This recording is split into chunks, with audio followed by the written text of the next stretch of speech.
혹시 이런 생각 해보신 적 있으세요? 나 은퇴하면 월 200만 원만 있어도 충분히 살겠다. 욕심 없이 소박하게 살면 되지 뭐.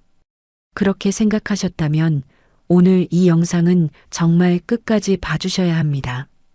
왜냐면 저도 그렇게 생각했거든요. 딱 200만 원. 욕심도 없고 해외여행도 안 가도 되고 그냥 밥 먹고 건강하게 지내면 된다 싶었어요. 그런데요.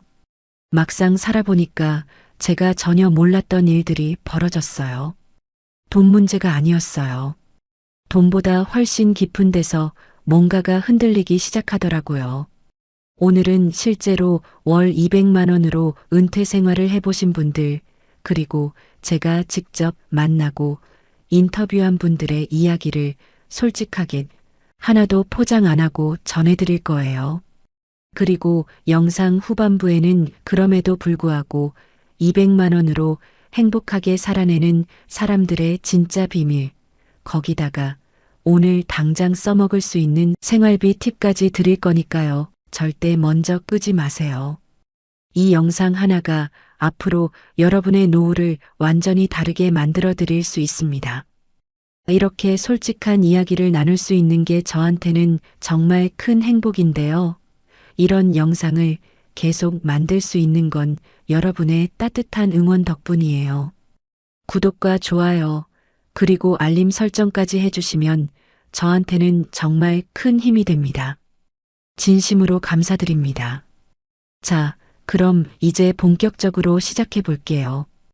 오늘 이야기의 주인공은 세 분입니다.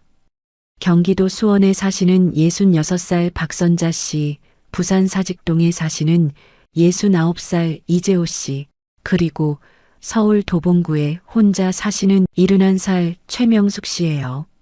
세 분 모두 은퇴 후 월 200만 원 안팎으로 살고 계신 분들이에요. 제가 직접 만나서 들은 이야기들이고요. 개인정보 보호를 위해 이름은 가명으로 바꿨습니다. 하지만 상황은 하나도 바꾸지 않았어요. 있는 그대로 전해드릴게요. 먼저 박선자 씨 이야기부터 해야겠어요. 선자 씨는 24년을 학교 급식실에서 일하셨어요. 젊을 때부터 억척같이 일해서 애들 둘 다 대학 보내고 작은 아파트 하나 장만하고 남편이랑 노후 준비도 나름대로 했다고 생각하셨대요. 그런데 남편이 62에 갑자기 뇌경색으로 쓰러졌어요. 1년 반을 병원에서 보내다가 결국 먼저 세상을 떠났고요. 그 이후로 선자 씨는 혼자가 됐어요. 국민연금 85만 원에 공무원 유족연금 20만 원, 거기다가 자식들이 조금씩 보내주는 거 합쳐서 매달 200만 원 정도가 들어온대요. 처음엔 그걸로 충분할 것 같았대요. 아파트는 있으니까 집세 걱정은 없고 먹는 건 소식하면 되고 나 혼자 사는데 뭐가 더 필요하겠냐고요. 그런데 딱 석 달이 지났을 때부터 이상한 일이 생기기 시작했대요. 첫 번째로 무너진 건 돈이 아니었어요. 의외로 돈은 어찌어찌 맞춰졌어요. 문제는 따로 있었어요. 선자 씨가 저한테 이렇게 말씀하셨어요. 있잖아요. 근데 제일 힘든 게 뭔 줄 알아요?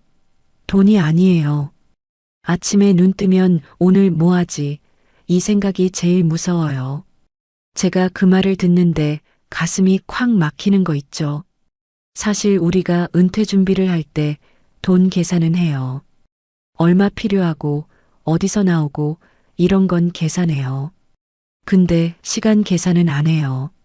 하루 16시간을 이제는 아무도 뭘 시키지 않는데 내가 알아서 채워야 한다는 그 무게를 아무도 미리 알려주지 않더라고요.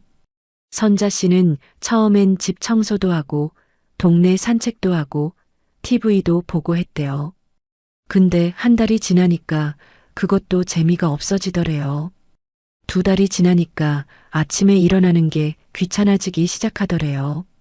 3달이 지나니까 이불 속에서 오전을 다 보내는 날이 생기더래요. 선자 씨는 이게 우울증인지도 몰랐대요. 그냥 나이 들면 다 이런가 보다 했대요. 통계청 자료를 보면 은퇴 후 2년 이내에 우울감을 경험하는 비율이 60대 이상에서 30%를 넘어요. 3명 중 1명이에요. 그리고 이 우울감은 돈이 많고 적고의 문제가 아니에요. 오히려 은퇴 후 역할 상실, 목적 상실에서 오는 경우가 훨씬 많아요. 선자 씨가 겪은 게 바로 그거예요. 200만 원이 있든 300만 원이 있든 아침에 눈 뜨면 나를 기다리는 사람도 내가 해야 할 일도 없다는 그 텅 빈 느낌은 돈으로 해결이 안 돼요. 그러다가 선자 씨가 우연히 동네 주민센터에서 운영하는 시니어 원예 교실을 알게 됐대요. 처음엔 그냥 갈 데가 없으니까 가봤대요. 근데 거기서 화분에 흙 넣고 씨앗 심고 물 주는 그 단순한 행위가 자기를 살렸다고 하세요. 일주일에 2번 거기 가는 날이 생기니까 그날은 아침에 벌떡 일어나지더래요. 그게 전부였어요. 일주일에 이틀 갈 데가 생긴 것. 이게 200만 원짜리 생활을 견디게 해준 첫 번째 비밀이었어요. 이 이야기는 나중에 다시 더 깊이 할게요. 자, 이제 2번째 충격으로 넘어가야겠어요. 부산 사직동에 사시는 이재호 씨 이야기예요. 이재호 씨는 건설 현장 감리를 60살까지 하셨어요. 젊어서 몸을 많이 쓰셨고 그래도 정기 검진 꼬박꼬박 받고 담배도 끊고 건강에는 나름 자신 있으셨대요. 은퇴할 때 재호 씨 통장에 들어오는 건 국민연금 120만 원에 작은 임대 수입 80만 원 해서 딱 200만 원이었어요. 그걸로 아내랑 둘이 사시거든요. 재호 씨가 이 금액으로 생활 계획을 짰어요. 식비 50만 원, 관리비 공과금 20만 원, 교통비 10만 원, 통신비 10만 원, 기타 잡비 20만 원. 그러면 총 110만 원이고 나머지 90만 원은 비상금으로 모을 생각이었대요. 완벽한 계획이었죠. 그런데 이 계획을 한 번에 박살낸 게 바로 병원비였어요. 은퇴하고 6달쯤 됐을 때 재호 씨가 무릎이 갑자기 심하게 아프기 시작했대요. 오래 서서 일한 후유증이더라고요. 정형외과 가서 MRI 찍고 주사 맞고 물리치료 받으니까 첫 달에 70만 원이 나갔어요. 그 다음 달에도 50만 원. 그 다음 달에는 아내까지 혈압약에 고지혈증약에 안과까지 다니면서 둘이 합쳐서 병원비만 90만 원이 나온 달도 있었대요. 재호 씨가 저한테 이렇게 말씀하셨어요. 내가 바보였지. 건강할 때는 병원비를 계산 안 하거든. 젊어서 병원 별로 안 다니니까 노후에도 그러겠지 하는 거야. 근데 60 넘으면 몸이 달라. 한 군데가 아프면 2군데가 아프고 2군데가 아프면 3군데에서 신호가 오더라고. 건강보험심사평가원 통계를 보면 60대 이상의 1인당 연간 의료비 지출이 50대보다 평균 2배 이상 높아요. 그리고 70이 넘어가면 300까지 올라가는 경우도 많아요. 이게 평균이에요. 평균이 그렇다는 거예요. 재호 씨처럼 관절이 문제가 생기거나 당뇨나 심장 쪽에 문제가 생기면 한 달에 100만 원 넘게 나오는 일이 드문 일이 아니에요. 재호 씨가 제일 힘들었던 건 돈이 없는 것보다 그 돈이 언제 또 얼마나 나갈지 모른다는 그 불안감이었대요. 이달은 50만 원 나왔는데 다음 달은 얼마가 나올지. 아내가 갑자기 더 아파지면 어쩌지. 수술이라도 해야 하면 어쩌지. 이 불안감이 밤잠을 못 자게 하더래요.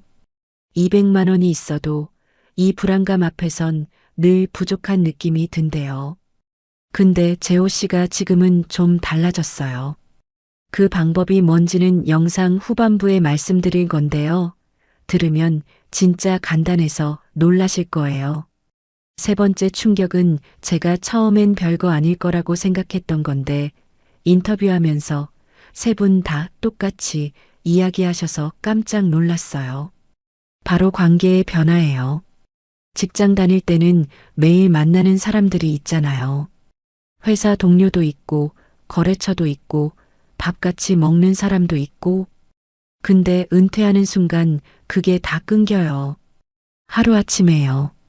어제까지 매일 보던 사람들이 은퇴하고 나면 딱 연락이 뜸해지더래요.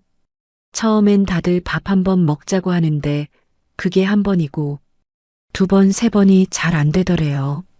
왜냐면 그 사람들은 아직 직장이 있으니까요. 그 사람들 삶의 중심은 아직 거기 있으니까요. 선자 씨가 이런 말씀을 하셨어요. 있잖아요. 남편 친구들이 있었거든요. 남편 살아있을 때는 명절에 연락도 오고 그랬는데 남편 가고 나서는 연락이 뚝 끊기더라고요. 처음엔 섭섭했는데 나중엔 그게 자연스러운 거라는 걸 알겠더라고요. 그 관계는 남편을 통한 관계였으니까. 이재호 씨도 비슷한 이야기를 하셨어요. 20년 넘게 같이 일한 후배들이 있는데 처음엔 연락이 왔대요. 선배님 어디 계세요? 밥 한 번 먹어요. 근데 1년 지나니까 그것도 뜸해지더래요. 재호 씨가 이렇게 말씀하셨어요. 섭섭한 게 아니야. 그냥 그게 현실이야. 직장이라는 무대가 없어지면 그 무대 위에 있던 관계도 같이 내려가는 거지. 뭐 나쁜 사람들이 아니야. 그냥 세상이 그런 거야. 그런데 이 관계의 변화가 왜 충격이냐면요. 돈이 200만 원이면 혼자 있는 시간이 엄청나게 많아지거든요. 바깥에 나가서 사람 만나려면 돈이 들잖아요. 커피 한 잔이 7,000원, 밥 한 끼가 10,000원 넘고 문화생활 하려면 또 돈이 들고. 그래서 200만 원 생활을 하다 보면 자연스럽게 외출이 줄어들고 외출이 줄면 사람 만나는 게 줄고 사람 만나는 게 줄면 고립감이 오고 고립감은 우울감으로 이어지고 이 악순환이 생각보다 엄청나게 빠르게 온대요. 최명숙 씨가 이 부분에서 제일 솔직하게 말씀해 주셨어요. 나 솔직히 말할게요. 이웃이 뭐 선물 들고 오거나 동생이 음식 들고 오면 그날은 기분이 너무 좋아. 근데 아무도 안 오는 날이 3, 4일 이상 이어지면 내가 지금 살아있는 건지 아닌지 모르겠는 그런 기분이 들어. 이 말씀이 저는 너무 오래 마음에 남아요. 그런데 이 세 번째 충격도 방법이 있어요. 그것도 돈이 별로 안 드는 방법이에요. 이걸 알고 나면 여러분 지금 당장 뭔가를 바꾸고 싶어지실 거예요. 자, 네 번째로 넘어갈게요. 먹는 것이 달라진다는 이야기예요. 이게 뭔 충격이냐고 하실 수 있는데 들어보시면 달라요. 재호 씨가 은퇴 전에 즐겨 드셨던 거 아세요? 삼겹살이요. 주말마다 아내랑 삼겹살 구워 먹는 게 낙이었대요. 소주 한 잔에 삼겹살 한 점씩, 그게 삶의 즐거움이었대요. 근데 200만 원 살림을 시작하면서 삼겹살 외식이 확 줄었어요. 둘이서 삼겹살 집에 가면 기본이 5만 원이거든요. 한 달에 2번이면 10만 원. 그 10만 원이 아깝더래요. 그래서 처음엔 마트에서 삼겹살 사다가 집에서 구워 먹기 시작했는데 그것도 점점 줄더래요. 마트 삼겹살도 2인분에 15,000원이잖아요. 그러다 보니 자꾸 두부나 계란, 콩나물 이쪽으로 손이 가더래요. 처음엔 괜찮았대요. 오히려 건강식 먹는다고 좋게 생각했대요. 근데 6달이 지나니까 그 삼겹살이 그렇게 먹고 싶은 거예요. 그냥 삼겹살이 먹고 싶은 게 아니라 주말마다 아내랑 외식하러 나가서 테이블에 앉아서 불 위에 고기 얹어놓고 소주 한 잔 기울이면서 이런저런 이야기 나누던 그 시간이 그립더래요. 음식이 아니라 그 시간이 그리운 거였어요. 이게 표면적으로는 먹는 것의 변화예요. 근데 안을 들여다보면 삶의 질감이 달라지는 거예요. 50년 넘게 살면서 쌓아온 작은 즐거움들이 하나씩 지워지는 느낌. 이게 200만 원 생활에서 오는 네 번째 충격이에요. 선자 씨도 비슷한 이야기를 하셨어요. 선자 씨는 커피를 좋아하세요. 카페 라테. 근데 카페 한 번 가면 6,000원에서 7,000원이잖아요. 그게 부담스러워서 자연스럽게 발길이 끊겼대요. 집에서 믹스커피 타 마시는데 그게 맛이 없는 게 아니에요. 그냥 창가 자리에 앉아서 잔잔한 음악 들으면서 책 한 권 들고 라테 한 잔 하던 그 시간이 없어진 거잖아요. 돈 얼마 안 되는 것 같지만 그게 자기 삶에서 자기 자신을 위한 시간이었는데 그게 없어지니까 자존감 같은 게 조금씩 낮아지는 느낌이 든다고 하셨어요. 여러분, 이 부분이 제가 오늘 이야기하면서 가장 말하고 싶었던 부분이에요. 200만 원이 충분하냐, 부족하냐의 문제가 아니에요. 200만 원으로 살면서 내가 나를 위해 쓸 수 있는 돈이 얼마나 되냐, 그게 문제예요. 관리비 내고 밥 먹고 병원 다니고 나면 나를 위해 쓸 수 있는 건 거의 없거든요. 그 없음이 쌓이면서 삶이 조금씩 납작해지는 느낌. 이게 진짜 충격이에요. 그런데 이 문제도 해결책이 있어요. 완전한 해결은 아니지만 삶을 다시 풍성하게 만드는 작은 방법들이 있어요. 이것도 뒤에서 꼭 말씀드릴게요. 5번째 충격은 사실 4번째 이야기를 하면서 이미 느끼셨을 수도 있어요. 시간이 적이 된다는 거예요. 젊을 때는 시간이 없어서 힘들었잖아요. 일도 해야 하고, 애들도 키워야 하고, 부모님도 챙겨야 하고, 시간이 모자라서 쩔쩔맸잖아요. 근데 은퇴하면 갑자기 시간이 철철 넘쳐요. 하루가 길어요. 너무 길어서 두려울 정도예요. 최명숙 씨가 이런 말씀을 하셨어요. 요즘 하루가 얼마나 긴 줄 알아요? 아침 6시에 눈 떠서 밥 먹고 청소하고 빨래하면 10시야. 그럼 밤까지 8시간이 남아요. 그 8시간을 내가 어떻게 채우냐고요. TV 보다 보면 눈이 아프고 나가자니 갈 데도 없고 이렇게 또 하루가 가는 거야. 명숙 씨는 71살이세요. 아이들은 다 출가했고 남편은 2년 전에 먼저 가셨어요. 혼자 사시는데 국민연금이랑 기초연금 합쳐서 190만 원 정도 받으세요. 거기에 자식들이 가끔 보내주는 거 합치면 딱 200만 원 선이래요. 명숙 씨 하루 일과를 들어봤어요. 아침 6시에 일어나서 밥해 드시고 설거지하고 빨래 하나 돌리고 청소기 밀고 그러면 아침이 끝나요. 오전 11시쯤 되면 이미 오늘 할 일이 다 끝난 거예요. 그때부터가 문제예요.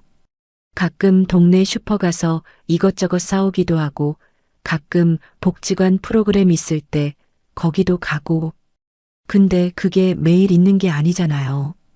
비는 날이 더 많아요. 명숙 씨가 제일 힘들다고 하신 게 뭔지 아세요? 비 오는 날이래요. 비가 오면 나가지도 못하잖아요. 그날은 완전히 혼자예요.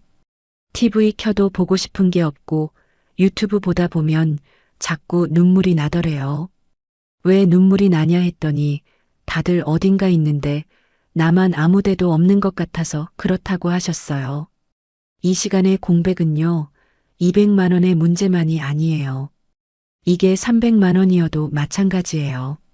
돈이 생겨도 내가 무엇을 하며 살지, 내 하루를 어떻게 채울지, 이걸 은퇴 전에 미리 설계 안 해놓으면 똑같아요. 근데 대부분의 분들이 이걸 안 하세요. 돈 준비는 해도 시간 준비는 안 해요. 이게 5번째 충격이에요. 자, 여기까지가 충격적인 현실 5가지였어요. 정리하자면 시간의 공백과 무기력, 예측 못한 의료비, 관계의 단절과 고립, 삶의 질감이 줄어드는 먹거리의 변화, 가리고 하루하루 길어지는 시간과의 싸움. 이 5가지예요. 근데요, 여기서 끝내면 제가 이 영상 만들 이유가 없죠. 저는 이 5가지 충격을 다 경험하면서도 그럼에도 불구하고 200만 원으로 오히려 이전보다 더 행복하게 살고 있다는 분들을 만났어요. 그분들한테 비밀을 물어봤어요. 어떻게 그게 가능하냐고. 그 답이 참 단순한데 들으면 진짜 뭔가가 달라져요. 선자 씨가 원예 교실에서 삶의 이유를 찾은 것처럼 세 분 모두 공통적으로 이야기한 게 있어요. 바로 딱 한 가지 이유예요. 매일 또는 일주일에 몇 번 나를 기다리는 무언가가 있어야 한다는 거예요. 그게 사람이어도 되고 장소여도 되고 식물이어도 되고 유튜브 채널이어도 돼요. 뭔가가 나를 기다리고 내가 거길 향해서 움직이는 그 구조가 있어야 하루가 버텨진다는 거예요. 재호 씨는 지금 뭘 하시는 줄 아세요? 동네 보건소에서 운영하는 무료 혈압 측정 봉사를 하세요. 일주일에 2번. 그게 다예요. 돈도 안 들어요. 오히려 교통비 정도는 나와요. 근데 그게 재호 씨 삶을 바꿨대요. 화요일, 목요일이 되면 아침에 기분이 달라진대요. 내가 오늘 가야 할 곳이 있다는 것, 그게 사람을 살린대요. 명숙 씨는 어떻게 됐냐고요? 명숙 씨는 제가 만났을 때 매일 일기를 쓰고 계셨어요. 그냥 공책에 볼펜으로요. 오늘 뭐 먹었고, 날씨가 어떻고, 무슨 생각했고, 그거예요. 처음엔 글 쓰는 게 습관이 안 돼서 3일에 한 번씩 썼대요. 근데 그게 쌓이니까 지난달 오늘 나는 어떤 생각을 했었나 보는 게 재밌어지더래요. 지금은 그 일기장이 7권째래요. 명숙 씨가 말씀하셨어요. 이 일기장들이 내 인생이야. 누가 읽든 안 읽든 내가 살아있었다는 증거야. 그 말을 들으면서 제가 눈물이 날 뻔했어요. 관계의 문제는 어떻게 해결하셨냐고요? 세 분 다 비슷한 답을 하셨어요. 새로운 관계를 만들었대요. 예전 직장 인맥이 아니라 지금 내가 있는 곳에서 만나는 사람들. 원예 교실에서 만난 옆 동네 할머니, 보건소에서 같이 봉사하는 60대 아저씨, 복지관 한글 교실에서 만난 80대 어르신. 이분들이 새로운 관계래요. 그 관계는 과거의 역할이 없어요. 부장님도 아니고 누구 엄마도 아니고 그냥 지금의 나로 만나는 사람들. 그게 오히려 더 편하고 더 오래 가더래요. 먹는 것의 문제도 해결책이 있었어요. 재호 씨는 지금 아내랑 1년에 딱 2번만 제대로 된 외식을 한대요. 결혼기념일이랑 생일. 그 2번은 정말 맛있는 거 먹으러 가요. 그 외에는 집밥 먹는데 대신 그 집밥의 질을 높이는데 신경을 쓰기 시작했대요. 마트에서 제철 재료 사서 요리 유튜브 보면서 새로운 음식 해보는 게 취미가 됐대요. 주말에 아내랑 같이 뭔가 새로운 걸 만들어 먹는 시간이 예전 삼겹살 외식만큼이나 즐거워졌대요. 돈은 오히려 줄었는데 즐거움은 비슷하거나 더 커진 거예요. 선자 씨는 카페 대신에 뭘 하시냐고요? 집 근처 작은 공원 벤치에서 시간 보내세요. 보온병에 커피 넣어가지고요. 믹스커피지만 그 벤치에서 바람 맞으면서 마시는 그 커피가 카페 라테보다 훨씬 맛있어졌대요. 처음엔 이게 뭔 위로가 되냐 싶었는데 습관이 되니까 그 벤치가 자기만의 아지트가 된 거래요. 심지어 거기서 자기처럼 혼자 나온 어르신들을 만나서 이야기 나누는 게 일상이 됐대요. 돈 안 드는 사교 공간이 된 거예요. 의료비 문제는 어떻게 해결하셨냐고요? 재호 씨가 알려주신 방법이 정말 단순했어요. 매달 20만 원씩 무조건 의료비 예비비로 별도 통장에 넣어두기 시작했대요. 쓰면 쓰는 거고 안 쓰면 그 달은 20만 원이 남는 거예요.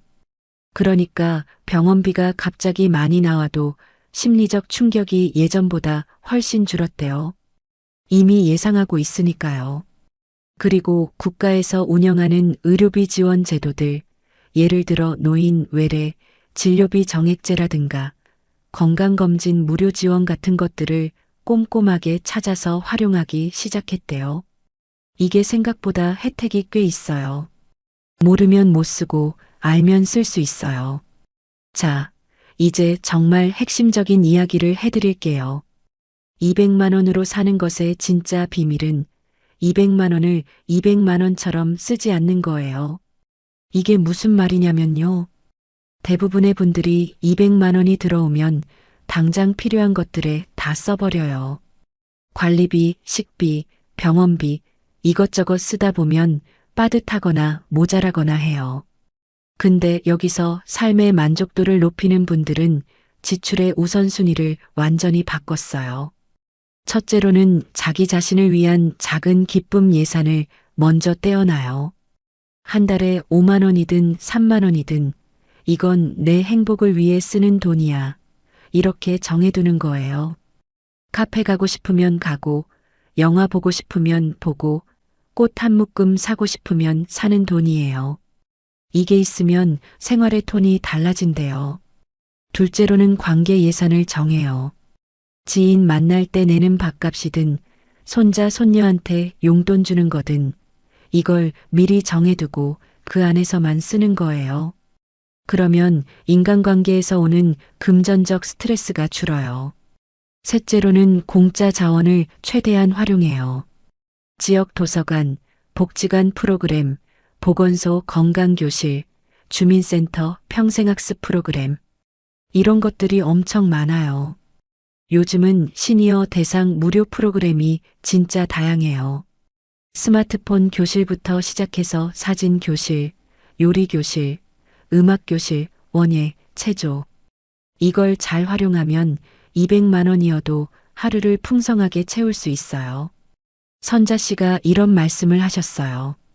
처음엔 200만 원이 얼마나 초라하게 느껴졌는지 몰라요. 근데 지금은요, 200만 원으로 사는 내가 오히려 더 현명한 사람이 된 것 같아요. 꼭 필요한 것, 진짜 즐거운 것, 그 사이에서 균형 잡는 법을 배웠거든요. 그게 사실 돈 많을 때는 못 배우는 거더라고요. 이 말이 정말 오래 머리에 남아요. 그리고 이건 꼭 드리고 싶은 말씀인데요. 200만 원으로 사는 것을 미리 경험해 보는 분들이 오히려 유리해요. 무슨 말이냐면 은퇴 3년에서 5년 전부터 200만 원으로 사는 연습을 미리 해보는 거예요. 지금 소득이 500만 원이라면 200만 원으로 사는 것처럼 지출을 관리해보고 나머지 300만 원은 저축하는 거예요. 그러면 두 가지 효과가 있어요. 하나는 실제로 200만 원 생활이 어떤 것인지를 미리 체감해서 심리적 충격을 줄일 수 있고, 다른 하나는 300만 원이 쌓이니까 실제 은퇴 후에 비상 예비비가 생기는 거예요. 재호 씨는 은퇴 2년 전부터 이걸 해봤대요. 처음엔 진짜 힘들었대요. 50년 넘게 쓰고 싶은 대로 쓰다가 갑자기 제한하니까요. 근데 그게 실제 은퇴했을 때 큰 도움이 됐대요. 이미 이 삶에 익숙해진 상태였으니까요. 충격이 절반으로 줄었대요. 그리고 한 가지 더. 오늘 영상에서 계속 이야기가 나온 것처럼 200만 원 생활에 진짜 적은 돈 부족이 아니에요. 역할 상실, 관계 단절, 시간의 공백이에요. 이 세 가지가 모두 돈이 별로 안 드는 해결책이 있어요. 지역 커뮤니티에 참여하는 것, 봉사를 하는 것, 규칙적인 운동 루틴을 만드는 것, 배움을 이어가는 것. 이런 것들이 200만 원 생활의 질을 200만 원이 아닌 것처럼 바꿔줘요. 제가 오늘 만난 세 분, 선자 씨, 재호 씨, 명숙 씨. 이분들이 처음엔 200만 원이 두렵고 막막했지만 지금은 이렇게 말씀하세요.